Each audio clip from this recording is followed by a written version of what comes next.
Good evening. Welcome to another edition of Business Beat Live. Welcome to a vitally important edition, I might say, of Business Beat Live this evening. Vitally important to whom? To you, the viewing audience. Nearly 31 million Americans share the misery of our nation's #1 chronic pain complaint, lower back pain, and you could be one of them. Tonight's guest on Business Beat Live, just in from Maryland, is Dr. Vaughn Dabbs, a nationally prominent back doctor and author of the just-released book, This Is Why Your Back Hurts. Dr. Vaughn, Dr. Dabbs, thank you for being on Business Beat Live. Thank you, John. Why is it so important, this book? This book is important because it was really, I started the book with just common knowledge I've learned from my 22 years in chiropractic. And by the time I finished the book, it was really an out-of-the-box thinking of what actually really causes back pain. Because what I thought caused it was not quite true. And you've done extensive research. And the interesting thing I found reading the book is that you spent a considerable amount of time in all places, Haiti. Yes. Basically after the problem they had down there a few years back. Yeah, with the earthquake. With the earthquake? Yeah. What did you find that was so amazing about that trip? I went down to volunteer and help, help people with back pain and so forth. And to my surprise, what I found out was only 5% of the population there had back pain.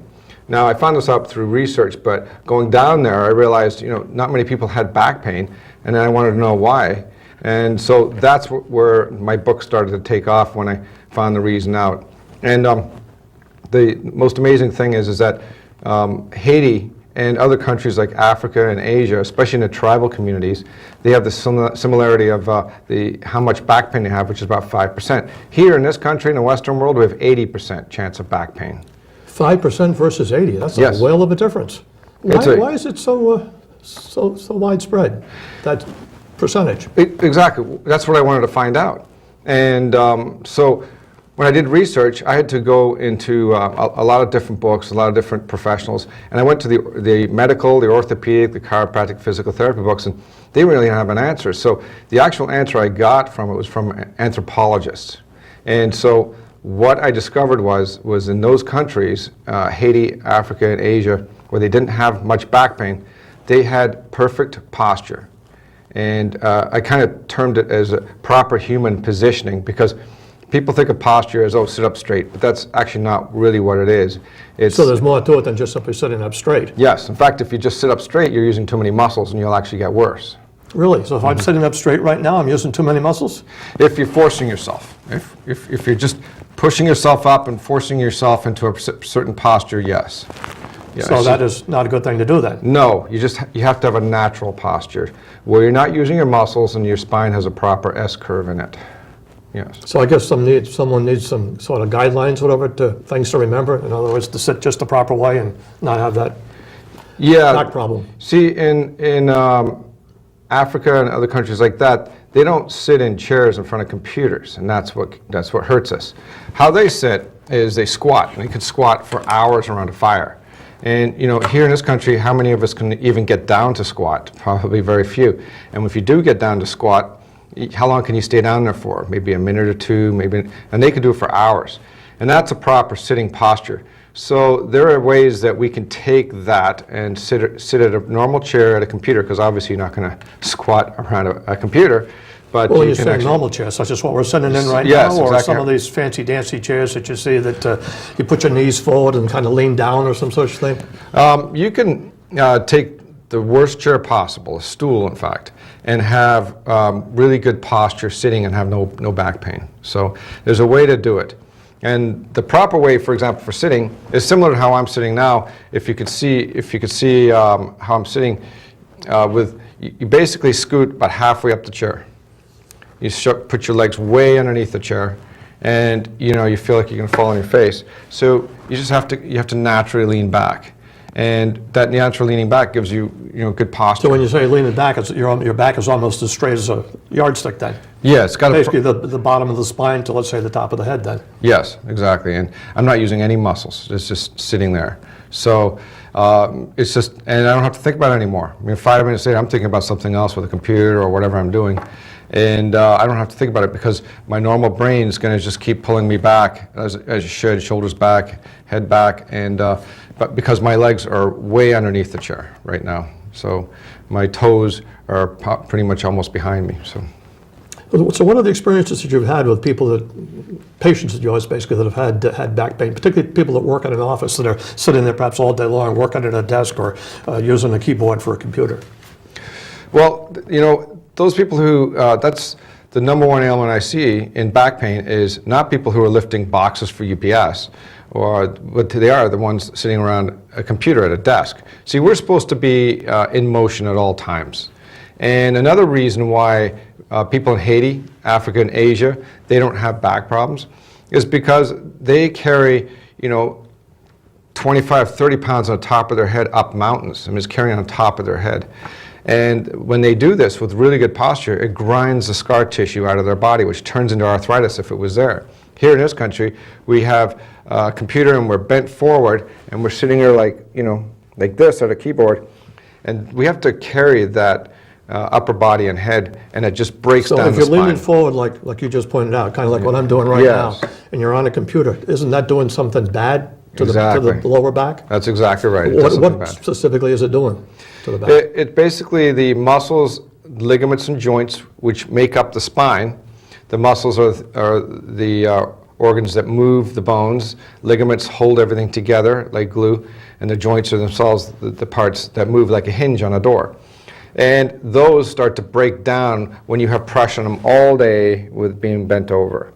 And even though it doesn't seem like that much right now, if you do it for years and years and years, they develop scar tissue to become somewhat stronger, but that scar tissue then attracts calcium and breaks down. So then you're left with arthritis. So then basically you've got a better position to work with a computer. Sitting at a desk would be the back. Yes, exactly. Maintain this kind of posture. Yeah, you lean back without using your muscles, and you have to do that by putting your legs right underneath the chair, sitting halfway up the chair, and you just kind of naturally will just go back. And then you stay there. And if you stay there longer, the better. If you can do that 60, 70% of the day, or even 100%, you're good to go. Now, what are some of the tools that one can use to increase strength and balance of the spine? There's a lot of different ways to get strength and balance, but for balance, which is another treatment method that most people don't use for back pain, balance is huge, and it's the little muscles of the spine that run up and down the spine, called multifidi muscles. And those muscles get atrophied or weak on one side. So a great way to strengthen those little muscles is with a balance board. And you sit there, and it's called balance or a wall board, and you sit there and you kind of teeter on a board, and your little muscles are firing back and forth in your spine. And you can do that for 5-10 minutes a day. That makes the little muscles stronger, and that's what usual back pain is weakness of the little muscles, not necessarily the big muscles. Well, I know you point out in some of your press releases, just released, "This is why your back hurts," a must read. Why would you say your book, perhaps, as opposed to many others, might be a must read? Because it's a very different book. It's an out-of-the-box thinking book. It came from 22 years of my experience, plus experiences from other professionals that may not be medical, but anthropological, for example. And it's based on human structure, and it's never really quite taken on an understanding of proper human positioning as this book has. All the other books I read, the more medical they were, the more almost wrong they were in their theories. And since I've been practicing 22 years and incorporated a lot of this stuff in the last few years, I've seen a huge change in my practice. And it sounds like when you said a lot of these books, other books were theory, yours perhaps is more on the factual side. Yeah, it's more on the factual, it's more on the practical side too. Well, of course, on the factual side, of course, based on this many years of research you've done, particularly as you pointed out in Haiti. Yes, and it's well-rounded. It's based on all the treatment methods possible. It could be chiropractic, it could be physical therapy, it could be surgery. The surgery is sometimes very necessary for back pain.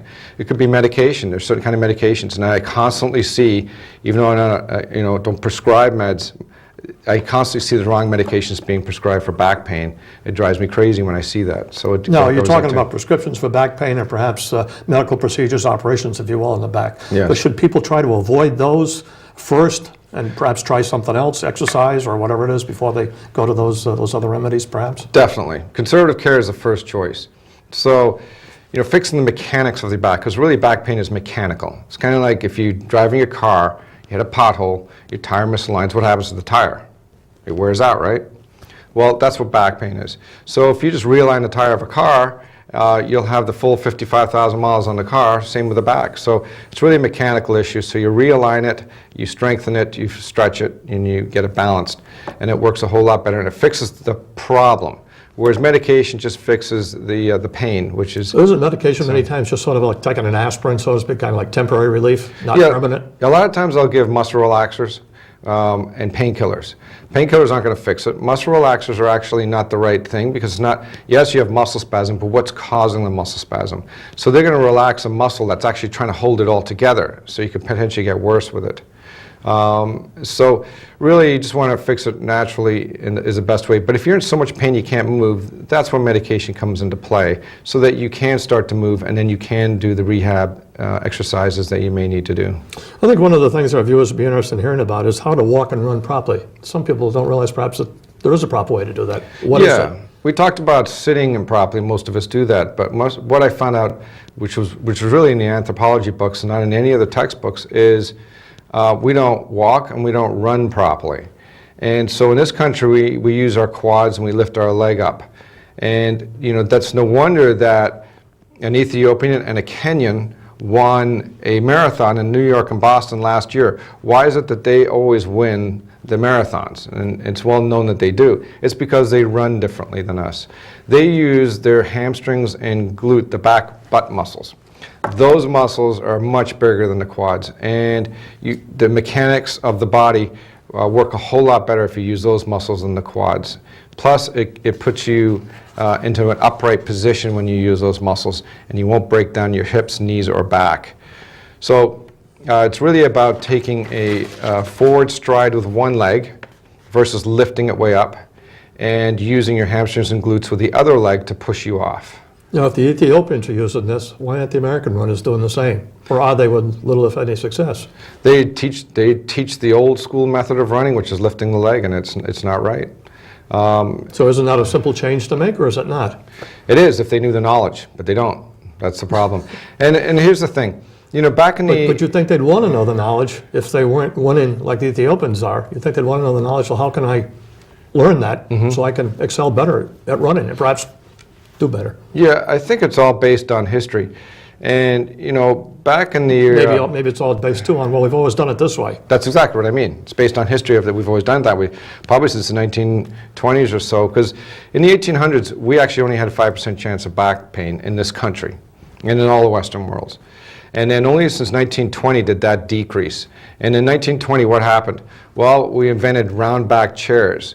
We had actors and actresses that took pictures with you, and it was fashionable to be in bad posture. So we lost the art of posture, walking and running back then. And because of that, now everybody's being trained a different way, and so that's how we are. So the Kenyans and the Ethiopians, they are trained with proper posture, and they give it to their offspring and their offspring. They all do the same, and we are taught the bad way of doing it since we're children, and we carry on teaching others the same bad way. Now, talking about teaching people, I understand that there may be some correlation between diet and proper posture and that sort of thing. Is there? Yeah. And how should one diet in that regard? Yeah, that's a very important question. Another reason that my book is different than other books because it's all rounded and it carries a whole chapter on diet. And diet is probably just as important as rehab for the back, and probably more important for your entire health of your body. Number one way medicine and all health practitioners should treat patients is first fix their diet, and then behold, all disease gets reduced or goes away. And diet is incredibly important, and to have a proper diet is to have an anti-inflammatory diet. So most of us eat inflammatory diets. What should a diet consist of then? What would be the basic elements of a great diet for back purposes? It's not McDonald's. It's not steak and eggs and milk and bread. What it is really those are acidic items. So if you're eating acidic food, your body gets acidic and it breaks down and it causes inflammation in the body. For example, in the lower back. If it's already got a problem there, it's really going to have a problem now. So the best foods is alkaline foods. Alkaline foods will get rid of just about all diseases. The whole body works better, and it reduces inflammation. Alkaline foods are green leafy vegetables, fruits, and vegetables, specifically mostly in a raw nature. So a lot of alkaline foods So you eat a lot of salads and fruits and vegetables, and I mean a lot. People think, oh, I had a banana for breakfast. No. It's like 7 or 8 bananas for breakfast, because that will fill you up. Because people know if they eat a banana for breakfast, they're hungry in an hour. That's because they're not eating enough. So I'm just using it as an example. You think people should eat 7 or 8 bananas? Yeah, that's what they should be doing. Give it a try, I guess, huh? Yeah, nothing ventured, nothing gained. They're 95% water anyway, so the water's good for you, and the ingredients in the banana is good for you. So you're not going to really get fat on 7 bananas. You're going to feel really full, and that's exactly what you want. It'll stop you from eating bad food. It's 100% great fuel for your body with proper minerals and vitamins, and you'll stay full for hours. So that, in preference perhaps to picking up a sandwich at a Dunkin' Donuts or McDonald's or something of that nature. Exactly.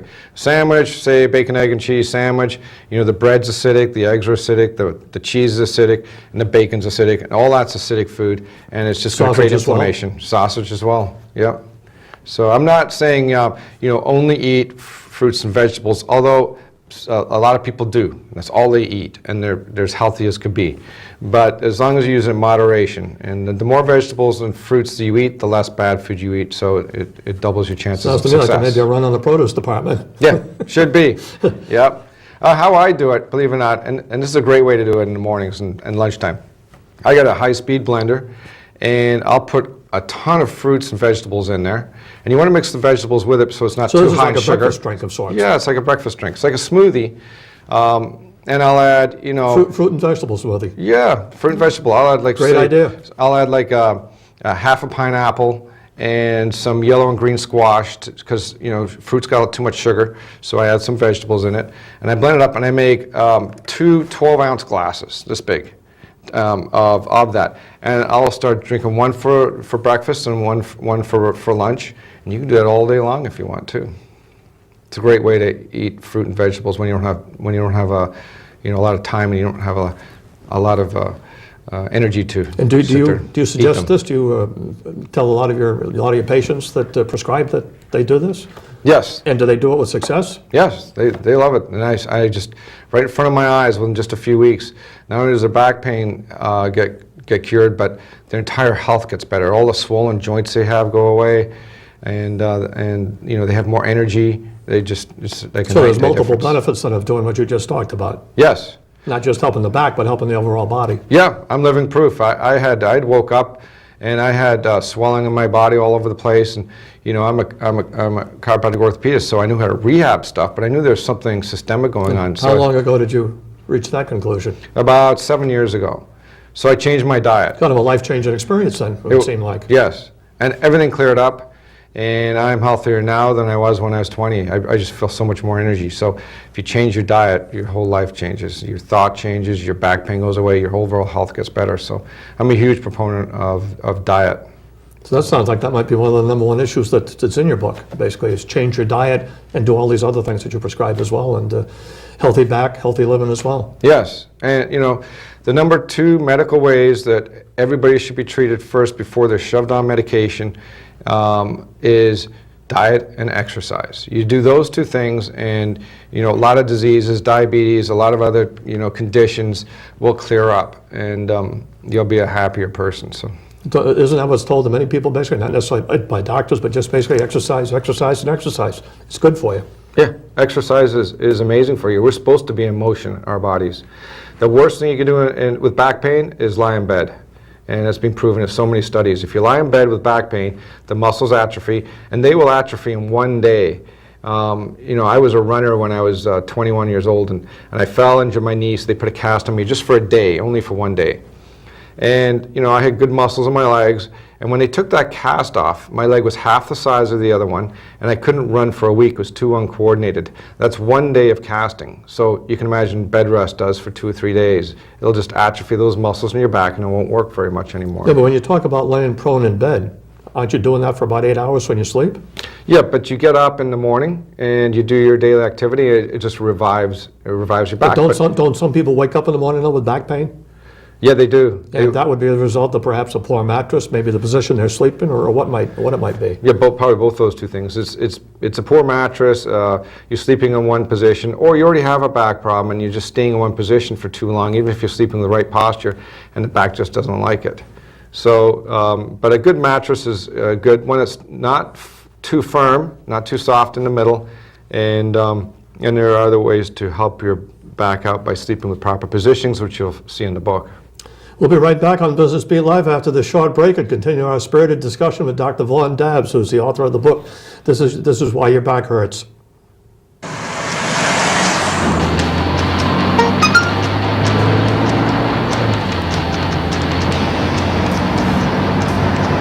The average text takes your eyes off the road for nearly 5 seconds.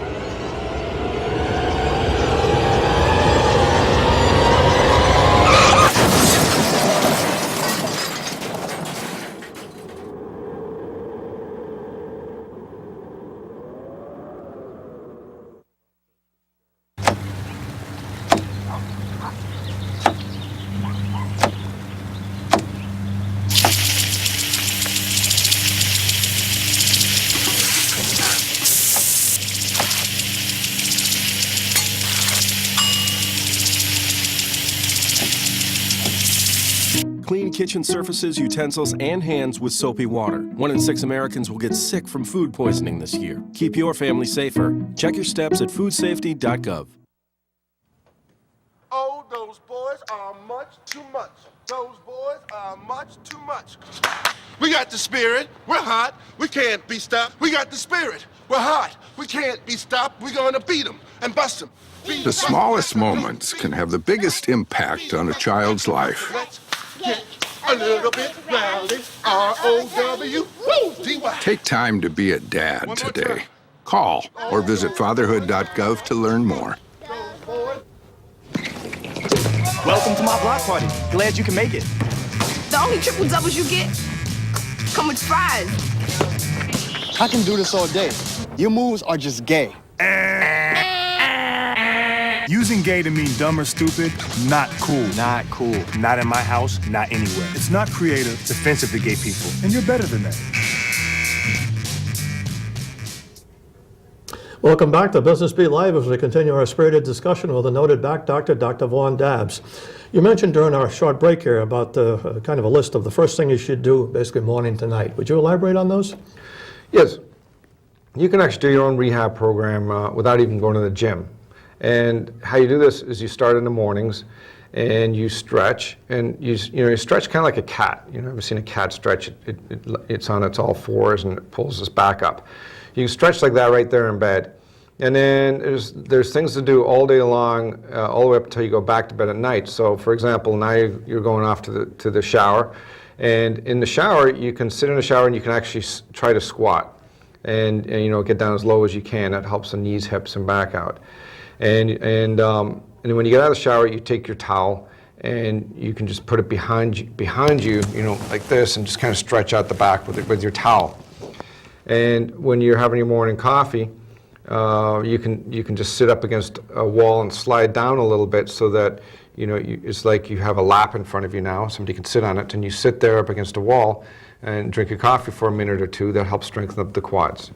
And when you're riding in your car to work, you can just kind of push your back up against the back of the car seat and hold it there for a couple seconds and then relax. And you keep doing that a few times, and it's rehabbing your back. When you go to work, you park far away from your normal spot and walk. The more you walk, the better. So take the furthest parking spot, get out and walk to work. And once you're at work, you can do all kinds of stretches if you have the availability there, like squatting, just leaning on your chair and kind of leaning forward, try and touch your toes while you're sitting. And when you get home at night and going to bed, you can do the same stretch in bed. And so there's a whole list of things. And I got a whole chapter in the book, if you read the book, and with pictures and everything on exactly what you do from morning till back to bed at night. And do this every day. Basically, the pictures show you how to do these various exercises, stretches, that sort of thing. Yes, exactly. Kind of sounds like it's a prescription to feel healthier and save money at the same time. Yes, exactly. Why pay the gym membership? Yep. And I see people all the time. Save gas too. Save gas too. Save gas, save money, and feel better. Exactly. Exactly right. So, because I see people jump out of bed, and the first injury they have is they jump out of bed and they run to the sink and try to brush their teeth and bend over, and bang, their back goes out. That's one of the most common injuries I see. So, You want to follow what your cat and dog do is you stretch before you get out of bed. One of the things that you wanted to touch upon in the show this evening basically was the story about two of your first patients that you had, I guess, years ago. This fellow by the name of Jared and a young fellow by the name of David. Would you share those stories with our viewers? Yes. When I first started in practice, I had a patient, my very first few months. His name was Jared, and he came into my office, and it was really sad because he just had a lot of back problems, and he had surgery, and they fused his back. Now, the surgeons, did what they had to do, and back then they didn't really have it right. They have it much better now, but they didn't have it right, and he was in so much pain and agony that he said, "Hey doc, if you can't fix me, I'm going to commit suicide." So we did our best. We treated him for maybe 7 or 8 treatments. And then he never came back for the 9th one, and I heard later through grapevine he actually did that, he killed himself. And that was a turning point for me. That's when I realized I really, with all my training I had, still don't have enough to treat people like him to get them better. And so that was my life quest goal, was to find as much information as I could about back pain to help people like Jared so they won't kill themselves again. And then what was the story about, I think it was David? Yeah, I had another patient, David, who he had a lot of back problems, and the way that he was treated was to be given pills, and it was Oxycontin, and those are morphine-type based pills, and he had to take more, and he had to take more, and in the end, he threw up and in the middle of the night and drowned in his own vomit and died, and it was sad to see another person dying of back pain through medication. And as you point out, those are kind of life-changing experiences. It kind of led you to do more research and find more answers for people with back problems. Yes, exactly. I mean, you can't die from exercise or proper diet. And those are 2 really good ways of actually helping your back out. And there's a ton of other ways to help your back out as well, and which is all in the book. But so there's more than one way to fix your back. And there's yoga, there's Pilates, there's exercises, there's swimming. There's a whole bunch of different ways to do it. So I understand another way to solve back problems, or at least try to aid them in some respects, is manipulation. Does that work? Is it wise to do it? Yeah, manipulation is extremely safe. It's probably one of the safest procedures out there. I did a study back in 1995 in Manual Medicine Journal, which is one of the top medical journals. And I found that taking Advil is 1,000 times more dangerous than the chiropractic manipulation. So, and Advil's pretty safe in itself. Although it does kill. Advil is a painkiller, is it not? It's an anti-inflammatory. Advil, Motrin, and ibuprofen are all the same thing. They're anti-inflammatories, relatively safe ones, but it still kills 20,000 people a year. People don't realize it. So, but manipulation of the spine, nobody's really died from manipulation of a spine ever. So so it's really safe. Plus, it's twice as effective as any other form of treatment.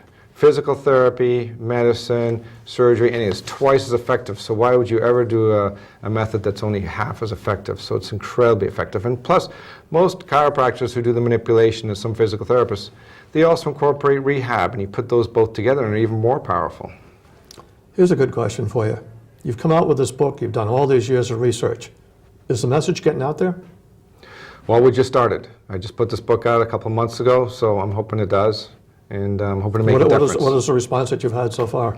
Everyone who's read it loved it, and I had an orthopedist, Dr. Shin, one of the best orthopedists in Maryland, and he sat there while he was doing surgery on a patient and had his nurse read the book with all the students from Johns Hopkins sitting above the Bay Area watching down, and they all heard my book being read as he was doing the surgery over the next 3 or 4 hours, and they all loved it. And they actually wrote a test. Many orthopedists and neurologists wrote testimonials, which are on the back of the book. Is it a great book to read for people that have back problems? Yeah, I read it I wrote it in layman's terms, so the regular person can read it. It has an enormous amount of little tips, fun stories, fun facts. It's fun to read, and it's not boring by any means, and it's written for the layperson, and it covers everything about back pain, and I don't think it's going to put you to sleep, so I think it's a fun book. Did you enjoy writing the book? I enjoyed it, and more than anything, when I wrote it, I had a lot of knowledge in back pain, and my jaw dropped at some of the facts I found out, and it was a learning experience for me too, because I wasn't taught any of this in school, and it's not in the journals. And of course, there is a lot of stuff in there that is in the journals and so forth, but it was a real learning experience for me. So I got out of this book probably just as much as people who are reading it get out of the book. Let's go back a bit to your venture and your journey to Haiti. What was the defining moment that led you to decide, maybe I should go to Haiti? Why there, as opposed to maybe some other country? Haiti, they had a big calling for me because of the earthquake and because they were in so much trouble over there. And I'm not too far from Haiti. It's a 3-hour flight over there, and I had connections over there to go down there. And I just said one day, I just booked my flight 4 days later and said I'm just going to go down there and help. And I only knew one person who was actually living there, and I stayed with them. And they took me to a bunch of churches, and then there's Tent City. Everybody lives in tents down there in this big park. And I set up a table. Everybody came out of the tent parks, and they all sat there and stood around the tables, and I adjusted them one by one. It was a really exhilarating time for me, and everybody loved it, and they were so grateful. And old people, young people, and the thing I found out about it, this is the key, is I had a 90-year-old woman on my table. And I figured, I'm used to treating 90-year-old women in America, in the Western world, and I can't bend their hips and knees. But this woman in Haiti, I could bend her hips fully, I could bend her knees, I could bend her neck, she had full range of motion. And then I found out another 88 and a 92 and an 87-year-old person from Haiti, I could do the same thing. So I knew there was something different about these people than there are back home, and that's what led me to the book and the research. I noticed in part of your book, I think it was in chapter 5, you talked something about maybe 20 or maybe more different ways that you could treat your back. How does one decide which one to choose? We've got cold laser exercises, massage, yoga, Pilates, hypnosis. There's a whole range of them here. Yeah. Well, most chiropractors and physical therapists, they know a lot of these methods, and they'll direct you to the right ones. So in other words, they can diagnose the problem and then Yes. suggest, well, it should be this, use this particular technique to alleviate the pain or Exactly. that sort of thing. Yes, they can dictate when. But you have Pilates, you have yoga, you have lasers, you have this, but they all work in different ways, and they all work in conjunction with each other. So you have to find the right formula. But if you go into a practitioner and it's just not working, find another one who's going to treat differently, because there is an answer out there for you. And if you read the book and you look down in the book and things that you've tried and it's not working, look for the things that you haven't tried and seek out professionals who do those. What are some of the challenges that you face in your practice on a day-to-day basis? My biggest challenge is, patients who come in and don't want to change their lifestyle, and they want to continually work at a computer bent over, they want to continue to have a bad diet. Well, of course, I mean to interrupt, that kind of begs the question, if they don't want to change their lifestyle, why'd they come in to see you? They came to see me to fix their back pain, but they don't want to. They don't always want to do. I want you to tell fix them it, but I don't want to do what you suggested. Exactly, and believe it or not, we can still fix those people, and we can still get them out of pain. We do it all the time, so they don't have to change all that to get them out of pain. But they're still more at risk of having it come back. They're more at risk of having disease, so they're running a greater risk than others. So it's not when I see a patient who doesn't want to change his lifestyle, I won't give up on him. I'll still treat him, and he will get better. But if they don't get better, and there are a few, and they don't want to change their diet and exercise, it's really kind of shame on them. They really need to look at themselves in the mirror and say, I really want to do something about it. I'm going to do it. So like you've pointed out before earlier in the show, then diet and exercise are two of the keys to a healthy back. Yes. Healthy back, healthy body, healthy mind. So how does one determine sometimes as to which exercises perhaps are the best? I mean, there's a whole range that they could take. We've talked about that before. Yeah, that's a good question. There's really a system of exercises starting from light stretches to more strengthening exercises. I have a product called DABS, Accelerated Back Care System. And you can see that on dabsaccelerated.backcaresystem.com. But it basically has the whole procedure from start to finish of how to rehab your own back in your own living room. And it's really about doing 2 weeks of simple stretches, and then after that, 2 more weeks of intermediate, harder exercises such as wobble boards, doing what's called planks and bridges, and strengthening exercises. And then there's more advanced in the last 2 weeks where you're doing a little more hardcore, still not too tough to do. And after 6 weeks of that kind of rehab exercise, there's a really good chance you're going to have your back pain disappear. What are some of the challenges that you face other than perhaps some of the ones you've already talked about? Are there others in this type of medical practice? Challenges such as neck pain, shoulder pain, knee pain, things like that. Yeah, people There's might tons. have other ailments or whatever that they're asking you about. Yeah, we see neck, hip, back, shoulder all the time. And you know, they almost all boil down to posture, including wrist, So it's for posture, example. posture, and posture Yeah. is what you're emphasizing. A lot of it is posture, posture, posture. I mean, sometimes it could be a car accident. I mean, that's another big limitation of what causes back pain is a car accident. That puts thousands of pounds of pressure on your spine in 0.3 of a second. So we're not meant to take that kind of pressure. So that causes earlier arthritis 10 times faster. So, but again, rehab, exercise, and chiropractic care will prevent that from degenerating into arthritis. So after an accident, you will need the rehab and chiropractic care. Shoulders, wrists, for example, a lot of people get carpal tunnel. That's from the computer. That's from posture. So a lot of stuff is from posture. I would suspect at some point in time, once this book received raised reviews and mass distribution, that sort of thing, might you write another book? And if so, what might that be? Well, right now I'm putting out actually another book coming out soon, but it's going to be the same version, just edited a little bit with full color pictures and all that stuff. So with more pictures in it and so forth. So I'm getting that underway. And then, yeah, I'm always busy doing something. So, yes. Are you going to travel to any other countries? Do you have any other countries on your itinerary in the near future? Other than perhaps going back to Haiti? Yep, I'd like to go to, I've been to Africa and Asia as well, so I studied a lot there.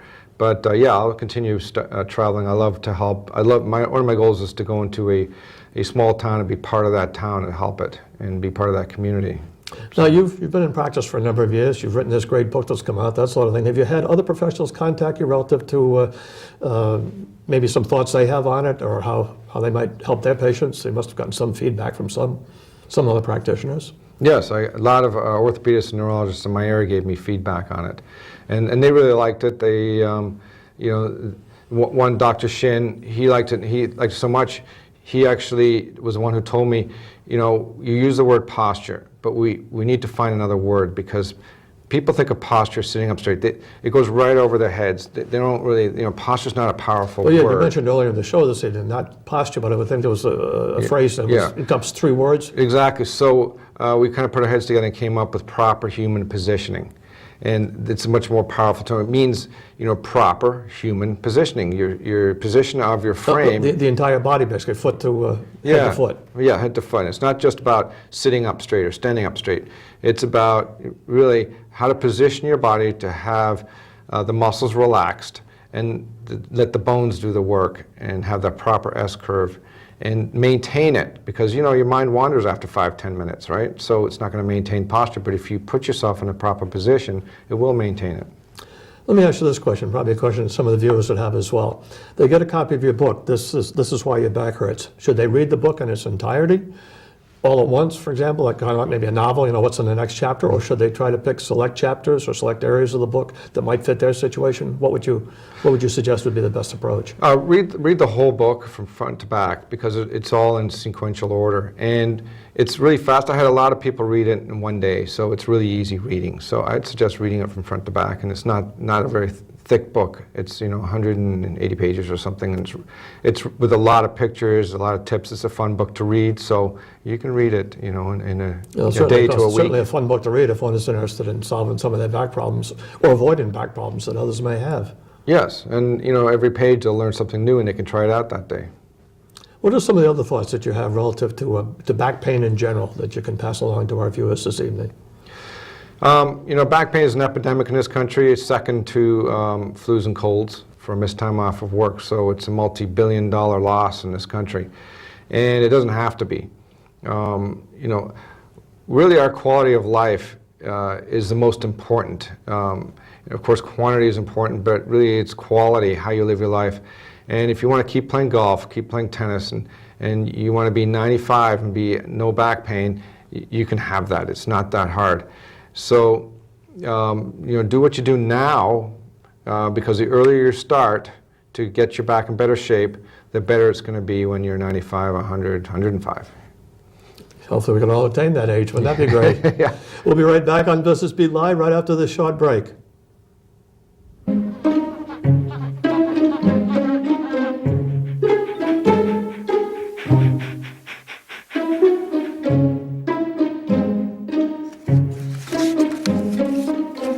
sweetheart. Gonna give you a hand? No thanks, Dad. I got it. Okay. I'm gonna go fix the lamp in your room. You don't have to be perfect to be a perfect parent. There are thousands of children in foster care who will take you just as you are.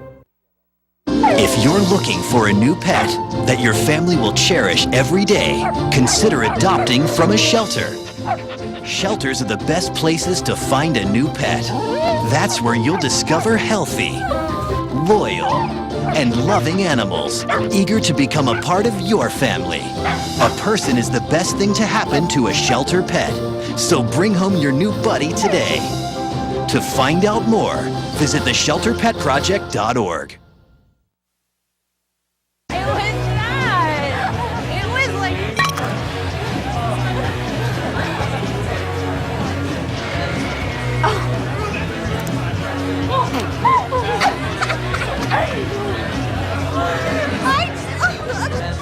It's easy to tell if you've had way too many. But what if you've had just one too many? Buzz driving is drunk driving.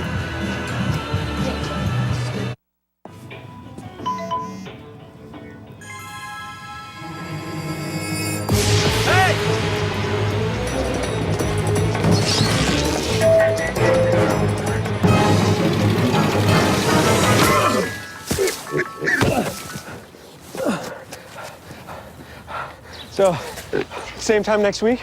Well, of course. Put away a few bucks, feel like $1 million. For free tips to help you save, go to Feed the Pig.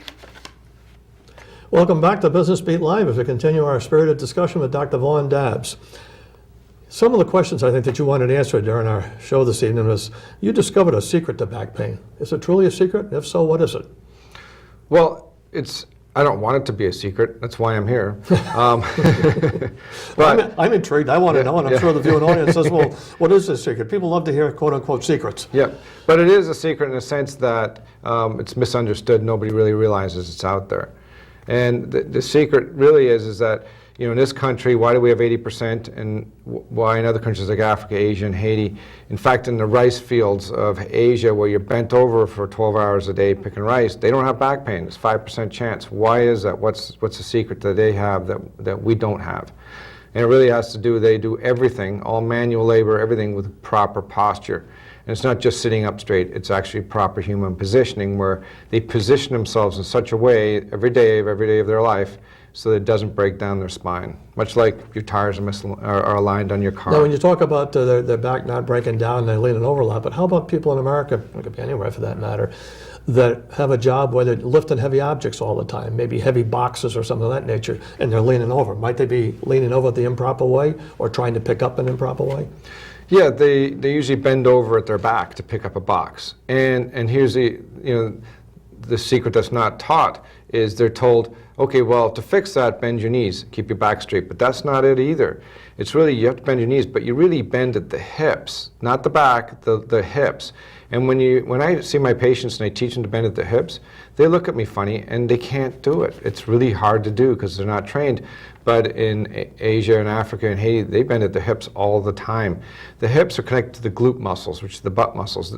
They're massive muscles. They're huge and they're strong as could be. And that's because for millions of years, we've been bending at the hips. But only since in this century have we been bending our back to pick up boxes, and that destroys the back and blows the disc out. I know there's some common misunderstandings. What are two of the most common misunderstandings about lower back pain? Two of the most common misunderstandings are that it's a chemical problem, so take medication will help it. You know, they think, oh, it's back pain, I'm going to take a painkiller. So they take that. Or it's a surgical problem and they need to do surgery on it, when most of the time, 99% of the time or greater, it's mostly a mechanical problem. They just fix it mechanically through. So it sounds to me like maybe what you might be suggesting from a surgery standpoint is that should be avoided, or at least not done until everything else has been checked out. Yes. From a non-surgical standpoint. Exactly. Exercises or things that might be done to alleviate back pain. Yeah. The only time surgery should be done in the back is if you have a blown disc in your back, or of course you've got some kind of disease going on there.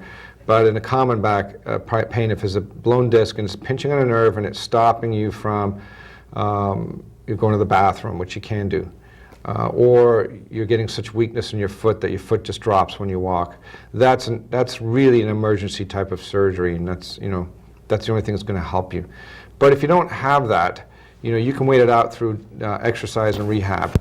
And if it still doesn't come along and the pain's still too great for many weeks or even months, then you may want to think about having surgery, but that's up to your decision.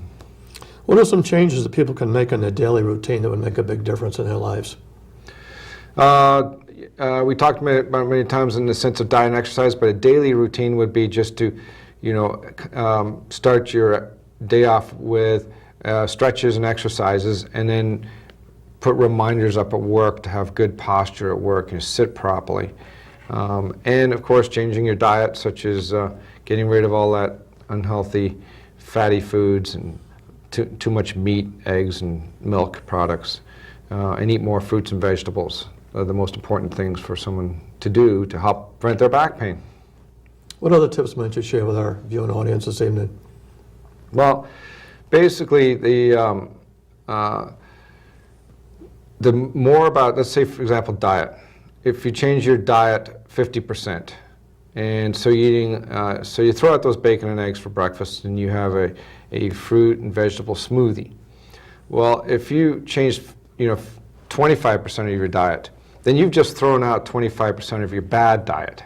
And so you just doubled your chances of success with your diet. So a little changes in your diet go a long way. You don't have to change your diet completely to have any change, just even a little. Should that be a dramatic change, like an overnight dramatic change, or can it be done gradually, eliminate this, eliminate that, and substitute something else in its place? What would work best? Yeah, first of all, you have to use up all the bad food in your house, and then don't rebuy it, and then buy healthy stuff, so you force yourself to eat healthy.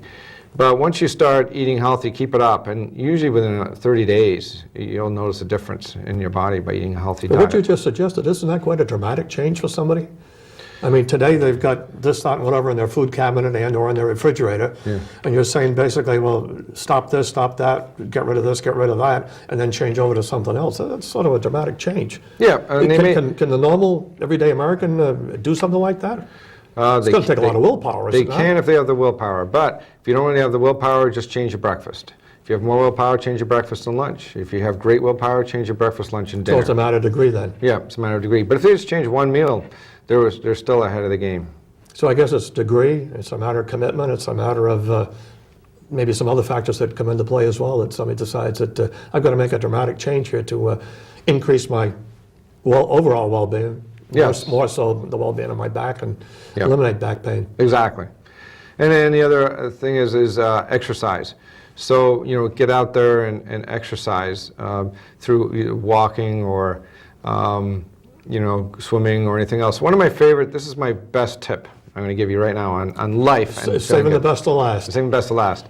If you want to feel good all day, mentally and physically, here's what you want to do. You get a stationary bike or any kind of aerobic equipment. You stick it in front of your TV, and you do this as soon as you get up in the morning, and you put a comedy on that you tape, some kind of comedy, TV show that you love. I don't care if it's a rerun or not. And you work that bike for 20 minutes. You don't have to do a lot, 20 minutes, but you work it really hard about halfway through, so you're huffing and you're puffing.